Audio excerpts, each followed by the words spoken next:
진리, 참나, 실제는 어떤 과정을 통해 도달하는 결과가 아닙니다. 그것은 마음을 분명하고 확실하게 넘어서 있지만 실제에 대해 우리가 할 수 있는 것은 자기 마음을 잘 아는 것이 전부입니다. 선불교의 용어로는 자심의 당처라고 하죠. 자신의 마음을 똑바로 보는 것이 우리가 할 수 있는 것이고, 이것을 하지 않는 이상 나머지는 모두 생각에 빠져 허우적거리는 것일 뿐입니다. 이것이 늘 깨어있으라는 의미이며 마음이 청결하다는 것의 참 의미입니다. 이렇게 하지 않으면 자기가 알든 모르든 늘 마음에게 기만당하고 있습니다.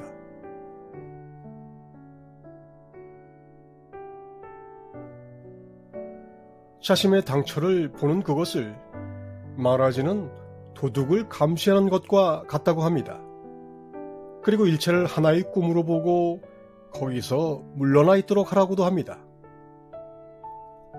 도둑을 감시하는 것과 모든 것을 꿈으로 보고 물러나 있는 것, 이것이 수행의 두 기둥인데 이 둘은 언뜻 잘 어울리지 않습니다.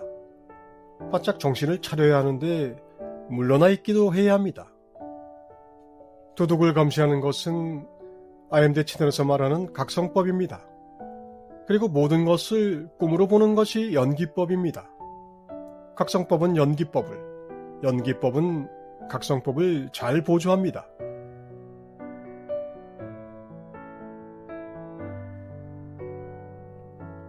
깨어있음이 근본적이라는 것을 일단 알아야 합니다.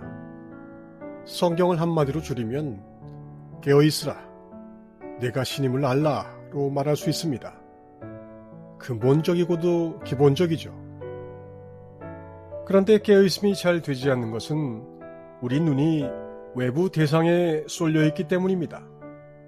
감각의 세상, 대상의 마력에서 의식을 빼내는 것이 각성법이라면 대상의 마력을 알려주는 것이 연기법입니다.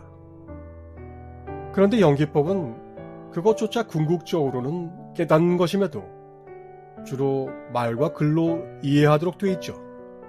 그래서 각성이라는 기본적인 원리와 근본적인 목표가 없다면 연기법은 사념에 그치고 맙니다.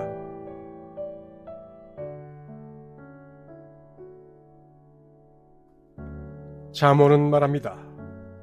자기의 마음을 제어하지 아니하는 자는 성읍이 무너지고 성벽이 없는 것과 같다. 제 성질을 다스리지 못하는 사람은 성벽이 뚫린 도시와 같다. 자기의 기분을 자제하지 못하는 사람은 성이 무너져 성벽이 없는 것과 같다. 자제력이 없는 사람은 성벽이 무너져 내린 성과 같고, 자기 조절을 잃은 사람은 도시의 성벽이 무너진 것과 같다. 이것은 단순히 세상살이에 적용되는 잠언이 아니라 깨달음 수행에도 그대로 적용됩니다. 세상살이는 깨달음을 위해 있습니다. 그래서 우리는 몸을 가지고 살아가며 느끼고 생각합니다.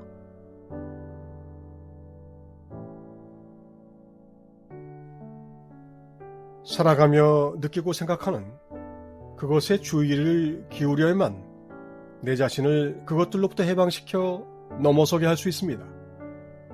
그것이 결국 자신의 당처를 보라는 오직 한 길의 수행법입니다. 왜냐하면 실제는 알 수는 있어도 그것을 추측하거나 예단할 수는 없기 때문입니다. 그래서 깨어 있어야 합니다. 실제에 대해서는 미리 준비할 수도 없고 말로 가리킬 수도 없습니다. 그래서 실제를 열망하고 추구한다는 그 자체가 실제의 운동이자 작용이며 행위입니다. 그런데 거기에 약간의 좋아함이나 싫어함이 있기만 해도 실제에 대해 즉시 하나의 막을 치게 됩니다.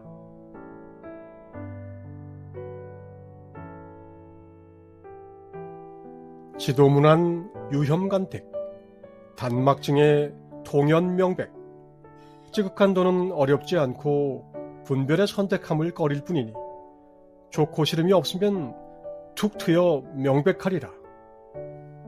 승찬의 신신명은 이렇게 시작합니다.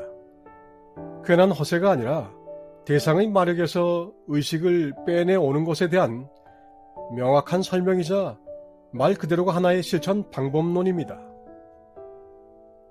왜 이럴 수 있을까요? 바로 연기법입니다. 당신은 사실 아무것도 하지 않습니다.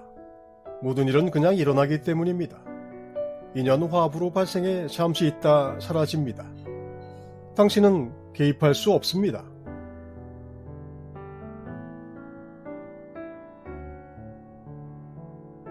이 명백한 사실 앞에서 당신은 기대하거나 계획할 수 있습니까?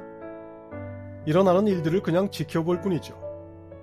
그리고 사실을 받아들이려면 그것이 실제하지 않음을 알아야 합니다. 그래서 연기법입니다. 이것을 어떻게 알 수 있을까요? 실제의 상태로 깨어나야 합니다. 거기서 깨어나면 거기에 머무르게 됩니다. 실제에서 깨어나 다시 대상의 마력이 가득한 거짓 세상으로 돌아가지는 않습니다. 진리는 예외나 타협이 없습니다. 완전하게 되고자 한다면 그 어떤 것도 하나의 길이 될 수 있습니다. 그래서 금기도 없습니다. 진지하다면 뛰어난 각성과 치열한 탐구는 다르지 않습니다.